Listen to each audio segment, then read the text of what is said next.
ยอยากกินมะขามอีกแล้วสงสัยรอบเดือนสิหน้าอีเหลีย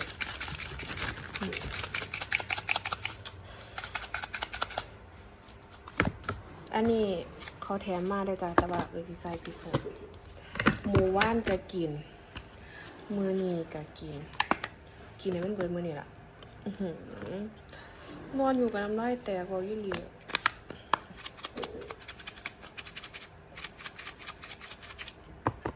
ขออนุญาต3 ถุงสามารถกดในตะกร้าได้เด้อเขาแถมน้ำจิ้มในของ4 อันนี้ล่ะน้ำลายแตกขออนุญาต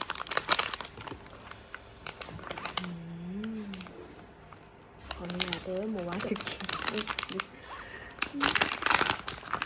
ทางเราเปลี่ยนสิว่าเป็นสีบ่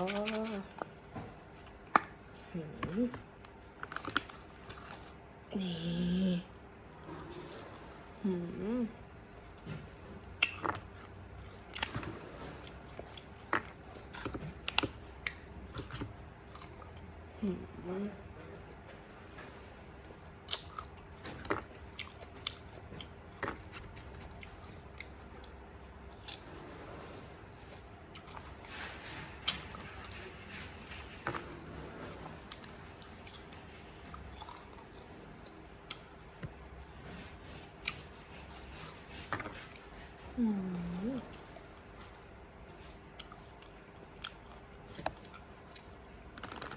อันนี้คุณก้องบอกว่า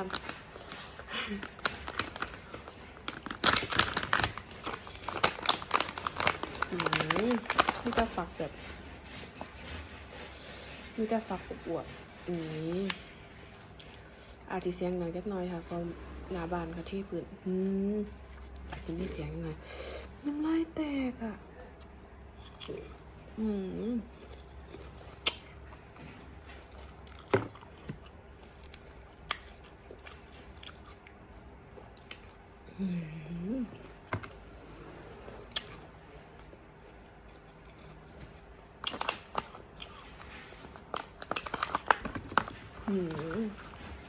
ฉันเบิร์นมานี่แหละ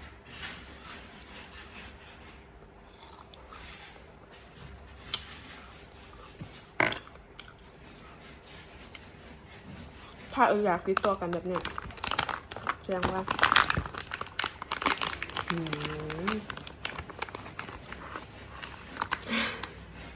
เบอร์ถุงเนี่ยนี่คือถุงสุดท้ายเบิ้ง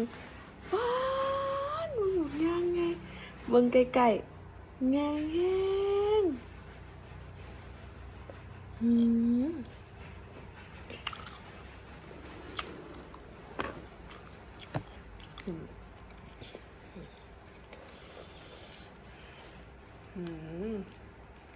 ปาด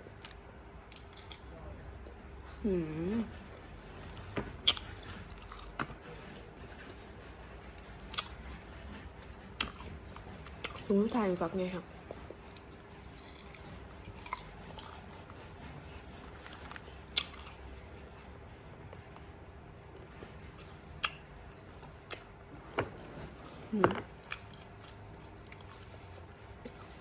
ถ้าผู้ใดสั่งไปแล้ว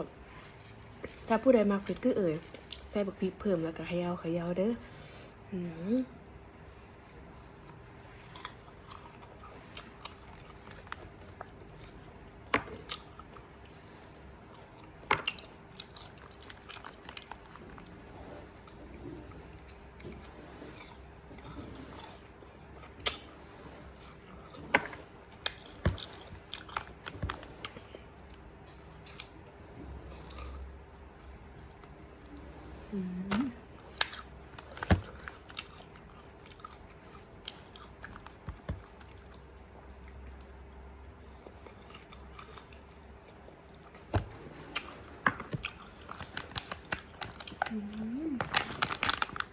นุ่มดอกเนี่ยดวงดีได้ฟักไงทั้ง2 อันยิ้มแบบนี้เลยวังมันน่ะ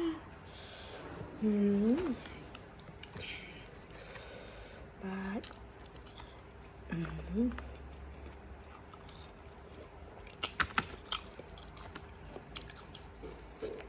ว่าโชคดี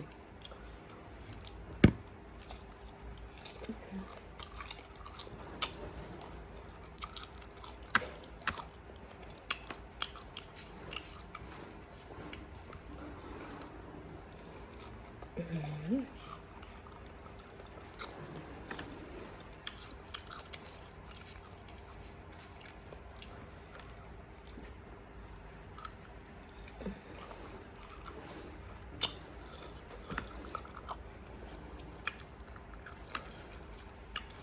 อืม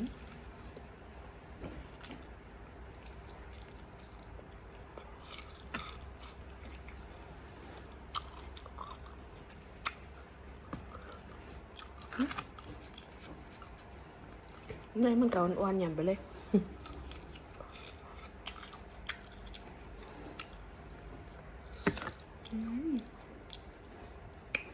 กินเบิร์ดอีหลีอ่ะ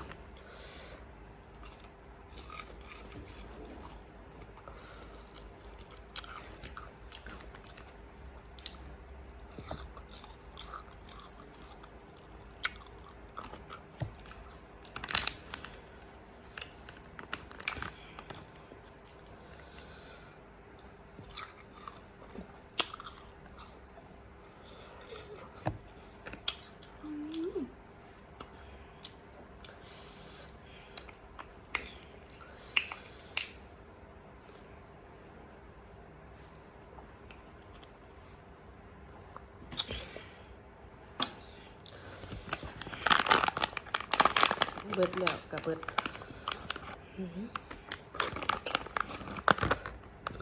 โอ้ยขอดูแล้วกระโดด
เบิร์ดดีค่ะ